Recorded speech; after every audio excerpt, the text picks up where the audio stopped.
ছোটতে যখন ক্রিকেট খেলা টিভিতে দেখতাম তখন এমনি এলাকাতেই খেলতাম, কিন্তু কখনো ভাবি না যে বাংলাদেশের ঐতিহাসিক একটা জয়ে টিমের সাক্ষী হতে পারবো। সবাই বিশ্বাস ছিল যে আমরা স্পিনে ওদেরকে আটকাতে পারবো, তো ওই হিসেবে ওনারা উইকেটগুলো নিয়েছেন এবং আমরা ওদেরকে অল আউট করতে পারছিলাম সেকেন্ড সেশনে। খুবই ভালো একটা মুহূর্ত কাটিয়েছি আমরা।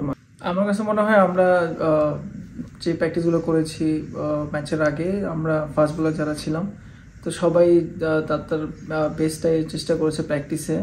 ওরা সবাই বোলিং করেছে, ব্যাটসম্যানদেরকে ভালো জায়গায় বল করার চেষ্টা করেছে। সো ওইটার ইম্প্যাক্টটাই অ্যাকচুয়ালি ম্যাচে পড়েছে। দেখা গেছে যে আমরা দুই পাশ থেকে আমি শরীফুল বোলিং করতেছি, এরপরে রানা আসলো। তো আমাদের একটা জুটি বোলিং ছিল দুজনেরই। তো ওর একটা বিষয় ছিল যে ও ব্যাটসম্যানকে অনেক টাফ টাইম দিয়েছে। সো এইটা একটা ইম্পর্টেন্ট ওর জন্য যে ও আমাদেরকেও হেল্প করছে, অ্যাজ ওয়েল যে টিমের জন্য ওর অনেক ইয়ে ছিল, অবদান ছিল। উইকেটটা ব্যাটিং ফ্রেন্ডলি উইকেট ছিল, তো আমরা বলাররা চেষ্টা করছি ব্যাটসম্যানকে রুম না দিয়ে লাইন টু লাইন বোলিং করার। এবং আমি যখন বোলিংয়ে আসি সেকেন্ড স্পেলে, তখন ক্যাপ্টেন আমাকে একটা প্ল্যান দিচ্ছে যে তুমি প্ল্যান অনুযায়ী বোলিং করো। তো আমার নিজের প্রতি নিজের বিশ্বাস ছিল এবং ক্যাপ্টেনের আমার প্রতি ভরসা ছিল, তো আমি ওই অনুযায়ী বোলিং করার চেষ্টা করছি। আর আমাদের টিমে ধরেন লিজেন্ড প্লেয়ার আছে, সাকিব ভাই, মুশফিক ভাই, তো ওনাদের সাথে এক টিমে খেলা, এটা ধরেন আমার নিজের জন্য অনেক বড় কিছু। সো ওনাদের সাথে খেলতে পেরে নিজেকে নিজে মোটিভেট হয় নিজের মধ্যে, যে না ওনাদের সাথে যাদের খেলা টিভিতে দেখছিলাম তাদের সাথে এখন মাঠে খেলতে পারতেছি। তো এই জিনিসটা নিজের ভিতরে অনেক কাজ করে, মোটিভেট কাজ করে। আসলে আমি বোলিং আসার আগে শরীফুল ভাই এবং হাসান ভাই দুজন মিলে ভালো পার্টনারশিপ বোলিং করে গেছে। তো তারপর আমার এই ক্যাপ্টেন প্ল্যান দিচ্ছে যে তুমি সামনে সামনে বাউন্সার। তো আমি আগে থেকে পেসারে ছিল ভালো, দুজন বোলিং করে গেছে, তো আমি ওটা ট্রাই করছি বাউন্সার সামনে। তো ব্যাকফুটে থাকতে থাকতে সামনের বলে ড্রাইভ খেলছে, ওই বলে আউট হয়েছে।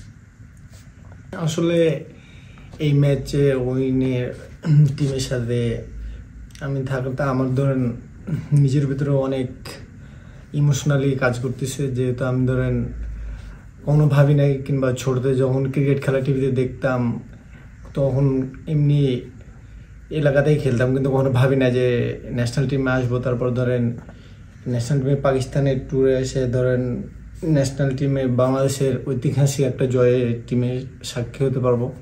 তো মানে এটা বলে বোঝানোর মতো না, অনেক কাজ করে ভিতরে ইমোশন। আমাদের পাশাপাশি শরীফুল খুবই দারুণ বোলিং করেছে টেস্ট ম্যাচে।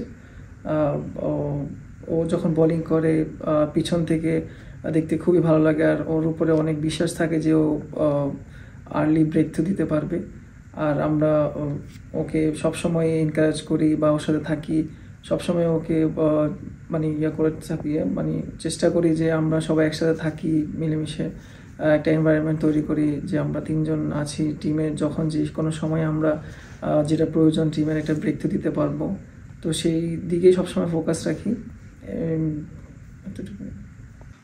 আলহামদুলিল্লাহ, ভাইয়ের সাথে বোলিং করে অনেক ভালো লাগছে। যখন আমি বোলিং করি, শুরুর দিকে বোলিং করি, তখন একটু ব্যাকফুটে ছিলাম। তো ভাই আর শরীফুল ভাই দুজন মিলে আমাকে অনেক কাম ব্যাক করছে এবং বুঝাইছে যে এই লিনটাতে বোলিং করো, কিংবা লাইন ঠিক করে বোলিং করো।